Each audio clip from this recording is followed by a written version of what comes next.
The restaurant was half lit and half quiet, the kind of place where laughter from other tables made loneliness feel louder. Ethan sat by the window, tracing a circle on his glass with his thumb. The waiter had already refilled his water twice, and the candle between the plates was burning low. He had never liked blind dates, but his best friend insisted it was time to stop hiding behind work. He glanced at his watch for the third time. She was 20 minutes late. He smiled awkwardly to the waiter, who kept checking if he wanted to order yet. "No," he said softly.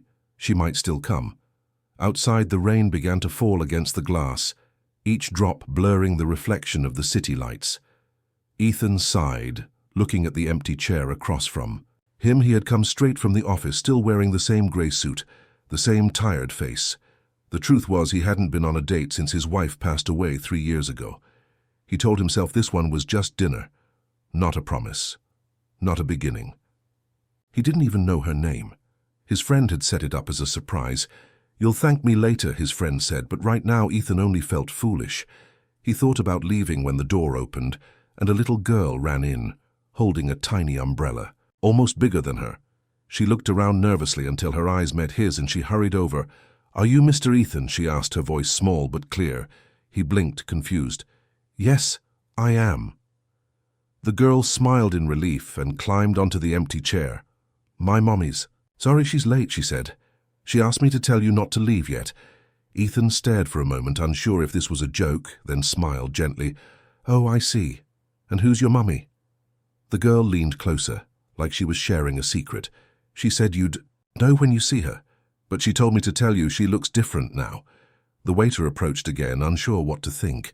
Ethan ordered juice for the girl, who thanked him politely, and started drawing shapes in the condensation on the glass. He asked her, "What's your name?" She replied, "Lily, and what's yours, Mr. Ethan?" He laughed softly. "Just Ethan is fine." Lily looked up and said, "My mommy was scared you'd leave. I told her you wouldn't, because nice people don't leave before dessert." He smiled at the strange certainty in her tone. "You're very wise, Lily." She grinned proudly. "Mommy says I'm her tiny protector." Minutes passed, and the restaurant grew quieter until the door opened again, and a woman stepped inside, shaking the rain. From her hair, she looked around, scanning the tables until her eyes found Ethan. Her breath caught for a moment. She walked over slowly, clutching her purse. Lily waved excitedly. "Mommy." He didn't leave.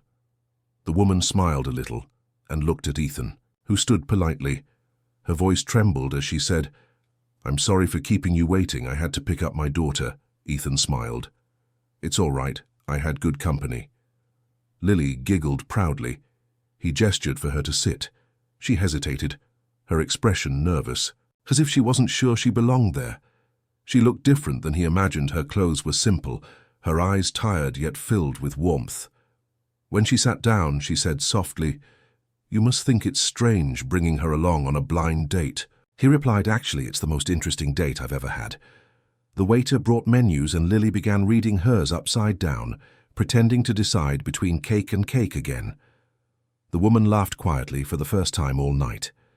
Ethan noticed the way her laughter softened the lines of her face. She said, "I almost cancelled this morning. I thought, what if he doesn't like me? Or worse, what if he does, and then leaves?" He looked at her thoughtfully. "I wasn't planning to leave." He didn't know why he said it, but something about her made him want to stay. The storm outside grew heavier, but inside the candle flickered brighter, and for the first time Ethan felt that maybe this night wasn't a mistake. It was a beginning. Never expected. The woman's hands trembled slightly as she lifted the glass of water.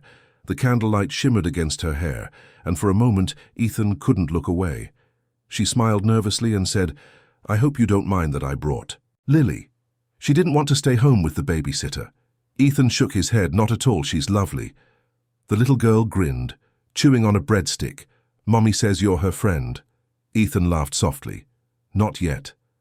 Maybe tonight we'll see." The woman blushed. "I'm Ava," she said finally. Ethan repeated her name quietly as if tasting it. Ava. It suited her, simple and soft, yet filled with strength. He asked, "How long have you been waiting for me?" Ava smiled sadly. "Maybe longer than you think." Their conversation began shyly about food, weather, small things, but the more they talked, the easier it became. Lily hummed softly beside them, drawing hearts on napkins and pretending not to listen. Ethan found himself laughing again, really laughing, something he hadn't done in years. Ava watched him, her eyes warm like she was seeing someone come back to life. He told her about losing his wife, about how his world had become work and silence. She didn't pity him, she just listened, then said quietly, "My husband left. When Lily was a baby, I stopped hoping people could stay." Ethan looked at her across the candlelight and said, "Maybe sometimes we meet the right people too late." Ava smiled. "Maybe sometimes we just meet them when we're ready." The waiter brought dessert. Without being asked, a small cake with a single candle. Lily clapped her hands and said, "It's Mommy's birthday." Ethan looked at Ava surprised. She blushed. "I didn't plan to tell you. I just didn't want to spend it alone." He smiled. "Then you didn't," and handed her the candle lighter. "Make a wish," Lily whispered. "Make it for love again." Ava closed her eyes for a moment, and when she opened them, Ethan saw tears glisten before she quickly wiped them away. The candle flame flickered between them and... Lily giggled, blowing it out. Ethan said, "Looks like your wish already came true." Ava tilted her head. "How so?" He smiled, "Because you're here and so am I." The rain outside softened, turning into a quiet rhythm against the glass. When the evening ended, Ethan offered to drive them home. Ava hesitated, but Lily was already tugging his sleeve, saying, "Please, Mr. Ethan, it's cold." He smiled, of course. The drive was quiet, the little girl asleep in the back seat. Ava looked out the window, watching the city. "Lights blur," she said softly. "I almost didn't come tonight," he asked why. She replied, "Because I thought you'd see the mess of my life and walk away." He glanced at her and said, "Maybe I was supposed to see it. Maybe it's not a mess. Maybe it's..." Just real at her apartment door, she turned to thank him. He said, "Thank you instead for showing me what living feels like again." She smiled, shaking her head. "No, you showed me what believing feels like again." Lily stirred and murmured, "Good night, Mommy." "Good night, Mr. Ethan." He smiled. "Good night, brave girl." Ava looked at him for a long moment, then whispered, "Would you like to meet us for breakfast tomorrow?" Her voice trembled slightly. He nodded. "Yes, I'd like that very much." When he drove away, the city felt different, lighter, like something waiting to bloom. He didn't know what tomorrow would bring, but for the first time in years, he hoped it would rain again, just so he'd have an excuse to see her smile under the same grey sky. The next morning, the city woke under soft sunlight, and the streets still glistened from the rain. Ethan stood outside the same cafe from the night before, holding 2 cups of coffee. He didn't know why he had arrived 15 minutes early, but something about last night had left him restless. When Ava and Lily appeared hand in hand, he felt that quiet excitement he had almost forgotten how to feel. Ava smiled shyly. "Morning," she said, and Lily waved cheerfully. "See, Mr. Ethan, we didn't make you wait this time." He laughed. "Never again." They sat by the window where sunlight spilled across the table, and for a while they just talked about everything simple and ordinary. Lily spoke about her school project on butterflies. Ava told him she had recently started working part-time at a bookstore, and Ethan found himself asking questions that weren't forced. They came naturally. The waitress smiled, watching them. She had seen hundreds of couples, but never one that looked quite like this. 3 people who fit together like pieces that had been apart too long. When Lily went to look at the pastries, Ethan leaned forward softly, saying, "I know it's only been a day, but it doesn't feel that way." Ava's eyes lifted, meeting his. "I know. What you mean?" She hesitated, then added, "I was afraid to come last night. I thought you might think I wasn't enough. A single mother who barely has time to breathe." Ethan said quietly, "Maybe you're exactly enough for someone who forgot how to breathe, too." They walked through the park after breakfast, Lily chasing pigeons ahead of them, Ethan and Ava following slowly. The morning breeze smelled of wet leaves and something gentle they couldn't name. Ava said, "I haven't felt this calm in years." Ethan smiled. "Me neither." She looked at him sideways. "What were you like before all this?" He thought for a moment. "I think I was someone who thought love only happens once, and after it ends, you're just meant to remember it," she said softly. "And now..." He looked at her and said, "Now I think love finds a way to return, when you're brave enough to open the door again." That afternoon he dropped them home, and Lily hugged him before running inside. Ava stood at the doorway, unsure what to say. He smiled. "Maybe I'll see you tomorrow." She nodded, then whispered, "I'd like that days turned into weeks and breakfast turned into walks and laughter turned into comfort." Ethan began helping Lily with her homework and fixing things around their small apartment, while Ava started to open her heart again. They never spoke about the past, only about small things that felt like steps toward healing. One evening while watching a movie, Lily fell asleep between them, her head resting on Ava's shoulder. Ethan looked at them both and said quietly, "Thank you for reminding me what a family feels like." Ava's voice was a whisper. "Maybe you reminded me too." But the peace didn't last long. One morning, Ethan received a call from his company, an urgent project. Overseas that would take months. He didn't know how to tell her that evening as they sat by the river. He finally said, "I have to leave for a while." Ava's smile faded. "How long?" He shook his head. "Not sure yet, but I'll come back." She looked away, tears forming, and said quietly, "Everyone says that Ethan reached out gently. I'm not everyone." He left the next day with her note in his pocket. It said, "Come back to the same cafe when the rain returns, I'll be there." He read it on the plane and smiled, knowing the rain had given him one miracle already, and it wouldn't take it back forever.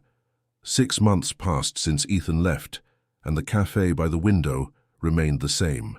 Sunlight still spilled through the glass every morning, but the seat he once filled stayed empty. Ava came often with Lily, who always asked, "When is Mr. Ethan coming back?" Ava would smile faintly and say, "Soon, sweetie." Soon, though she no longer knew if it was hope or habit keeping her there.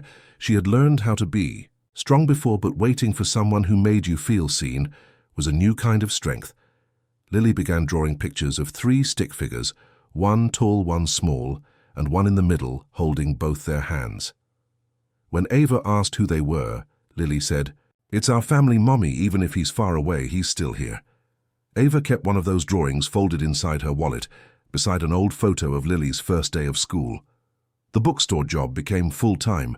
She learned new routines, yet every time the rain returned, she found herself glancing at the door of that cafe, listening for footsteps that never came. Across the ocean, Ethan was buried in meetings and deadlines, but no matter how far he traveled, the memory of that rainy night never left him. He carried the napkin with the cafe's name in his briefcase, and every evening he took it out and read the words written in Ava's handwriting. "Come back when the rain returns." Sometimes he would stand at the hotel window staring at the city lights, thinking of Lily's laughter and Ava's calm voice that somehow quieted the noise in his head. One night during a dinner meeting, his colleague asked, "Why do you always look like you're somewhere else?" Ethan smiled, "Because I probably." And when winter arrived, he finished the project early and booked the first flight home. The city greeted him with the same drizzle he remembered, streets shining like silver under the lamps. He went straight to the cafe, pushing open the door as the bell chimed softly. The same waitress looked up and gasped, recognizing him. He glanced around the tables, searching for familiar faces, but the corner by the window was empty again. He sat down, ordered coffee, and waited, hoping for a miracle. The minutes stretched like hours until the door opened. Lily ran in first, her tiny coat dripping water behind her. She stopped mid-step when she saw him, and then her whole face lit up. "Mr. Ethan!" she shouted, rushing toward him. He stood frozen before kneeling down. As she threw her arms around his neck, he held her close, overwhelmed with relief and disbelief. Ava walked in behind her, her eyes widening as she saw him. Her voice trembled. "You came back." He smiled.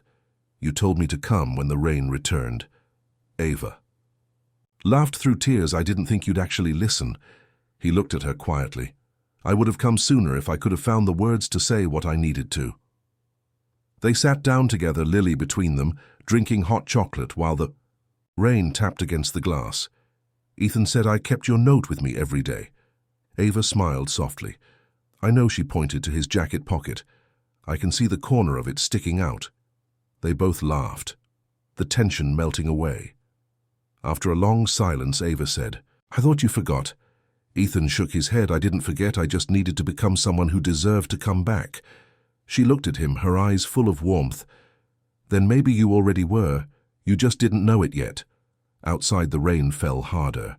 But inside the cafe, everything felt bright again, like the world had waited just for them to find their way back.